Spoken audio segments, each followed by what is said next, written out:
Okay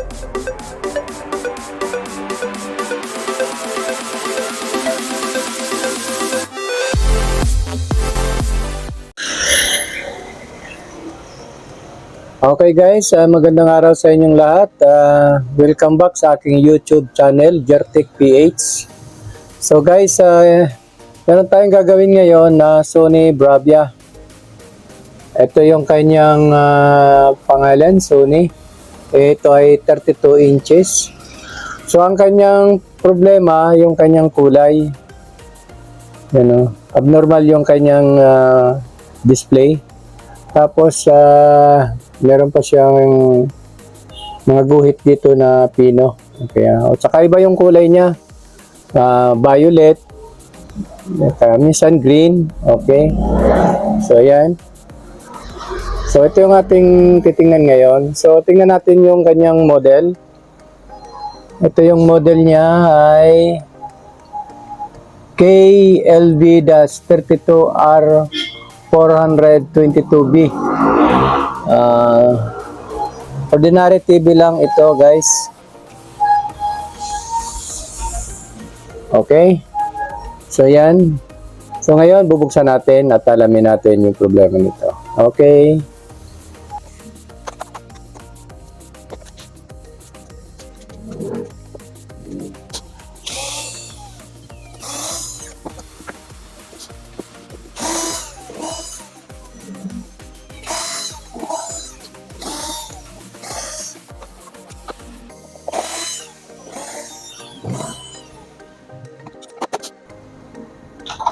Okay, so ngayon guys, nabuksan na natin yung unit.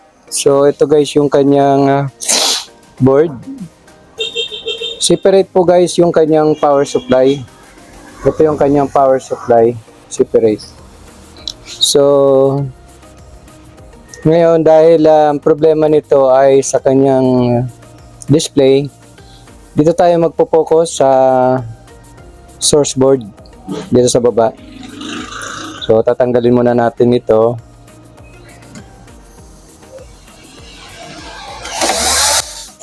Yan. Yan.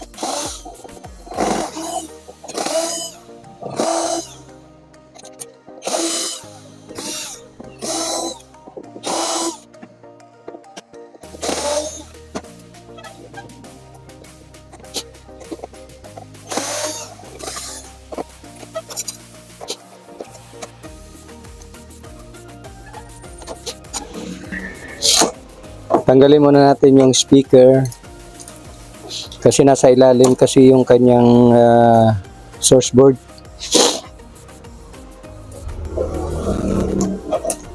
Yan.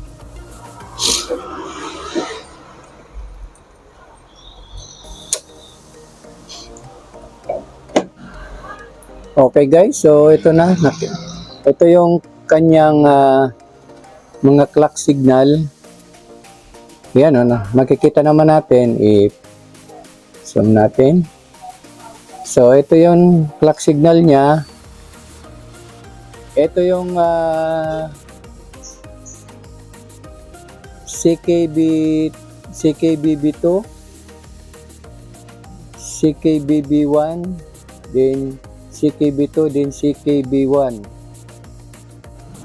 Okay guys, so ito na. Sinubukan kong mag-cut dito sa right side. Dito, nag-cut ako dito ng dalawang signals. Walang pagbabago siya. Ganun pa rin. So, dito ako lumipat.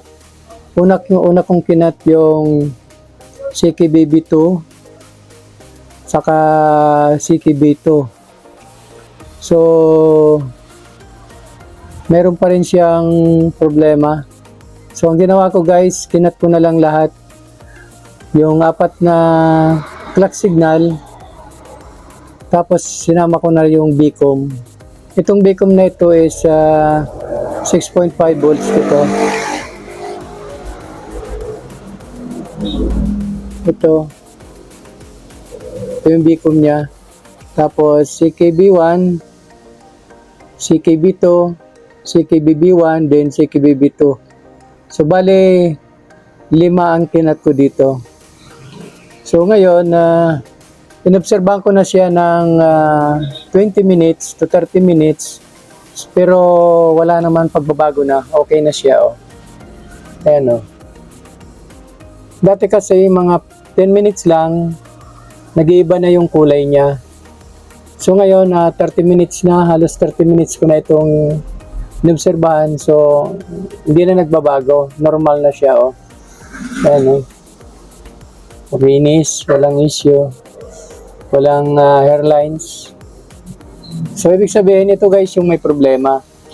Yung dito sa left side. Dito sa left side na ito, yung 4 na signals. Okay, so sinama ko yung beacon. So guys, ngayon babalik ko na lang ito, tatakpan ko, then observean pa natin ng mga another 30 minutes para makasiguro tayo na wala na siyang problema. Okay, so ngayon guys, tatakpan ko na to.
Okay, so guys, ito na yon.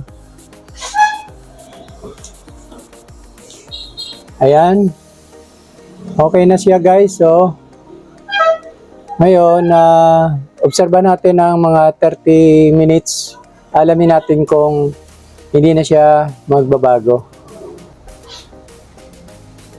Okay guys, obserbahan na natin siya ng 30 minutes.